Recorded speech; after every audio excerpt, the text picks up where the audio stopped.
Eu quero muito da sua atenção nesse momento. Vou pedir que todos se sentem, que ninguém fique em pé no salão, por favor. Vou pedir que ninguém se mova, ninguém saia do ambiente, por favor, a não ser que precise urgentemente.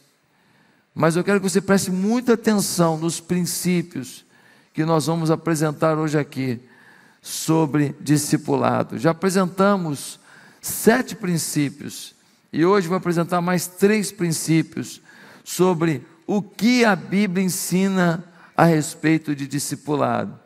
Por isso eu quero ler com você apenas um trecho do texto que é a base para todo o nosso estudo. Nós estamos falando de João 17 todos os dias, todos os domingos.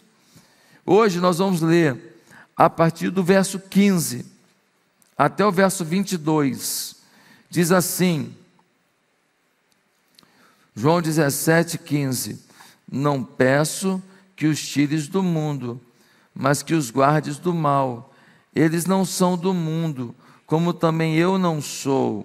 Santifica-os na verdade, a tua palavra é a verdade. Assim como tu me enviaste ao mundo, também eu os enviei ao mundo. E a favor deles eu me santifico, para que eles também sejam santificados na verdade. Não peço somente por estes, mas também por aqueles que vierem a crer em mim, por meio da palavra que eles falarem, a fim de que todos sejam um, e como tu, ó Pai, estás em mim e eu em ti, também eles estejam em nós, para que o mundo creia que tu me enviaste.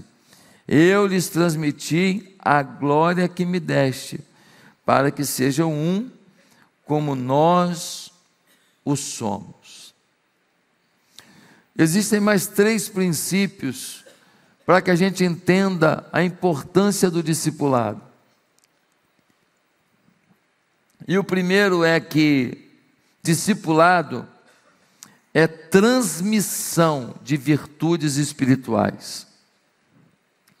No versículo 22 nós lemos: Eu, Jesus falando, lhes transmiti a glória que me deste, ó Pai, para que sejam um como nós o somos.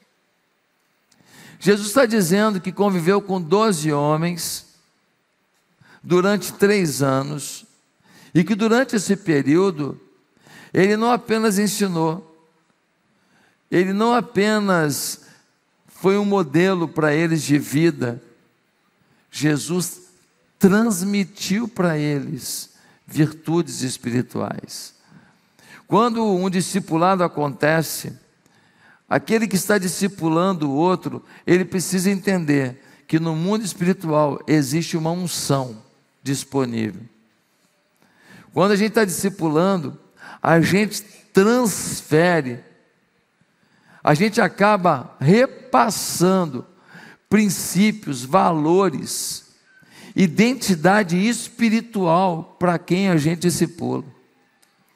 Quando você está discipulando alguém, não é que você vai falar assim: eu te entrego a minha unção. Você não tem domínio sobre isso. Você não manda na sua unção. A unção que Deus te deu, quem te deu foi o Espírito Santo. Quem é você para dizer: eu te entrego agora? Quem é você?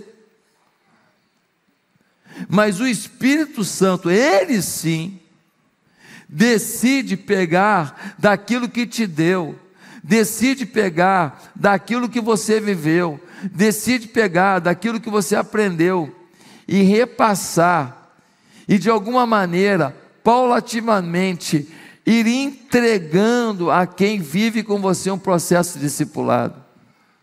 Eu não tenho a menor dúvida disso. Eu não tenho a menor dúvida que algumas coisas que Deus foi me dando na convivência com os meus discípulos, isso foi sendo entregue, isso foi sendo passado, isso foi sendo transmitido. O Espírito Santo, ele através do discipulado, ele derrama sobre o discípulo alguma coisa que lhe deu de bom. Eu fico vendo alguns discípulos que trabalham comigo, que eles faziam um apelo nem eles se convertiam. Eles agora fazem um apelo, se converte mais gente do que eu, fazendo o apelo.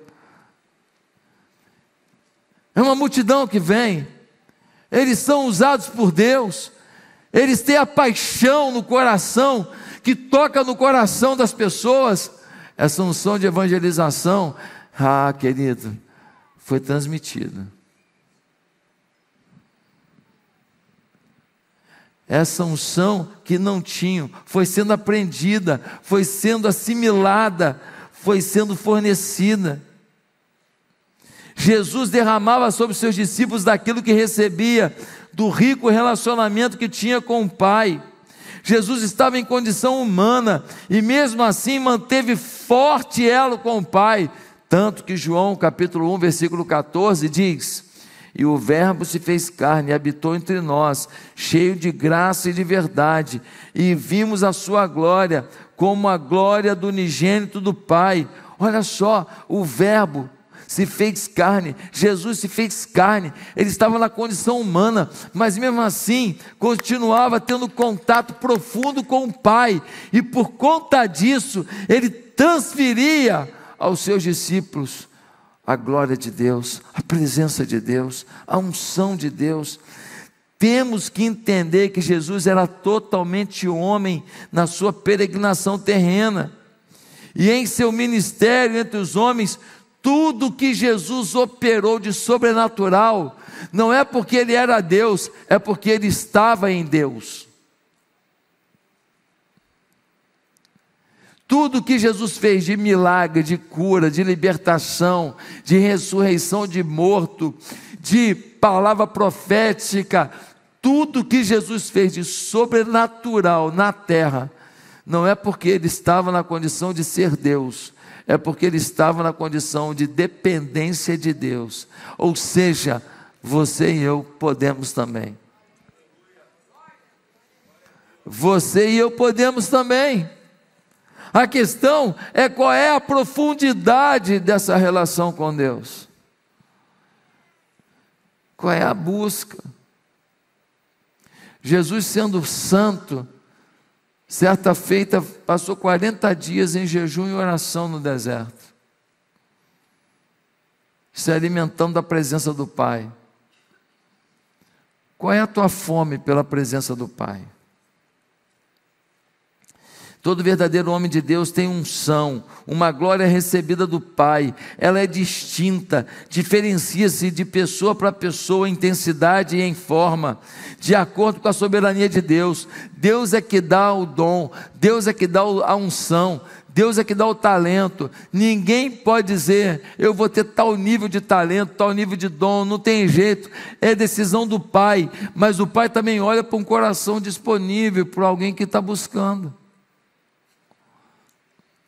A unção quem dá é o Pai, mas quando ele vê um filho, quando ele vê um servo querendo essa unção, querendo esse poder, ele olha e fala, está querendo, né? Receba.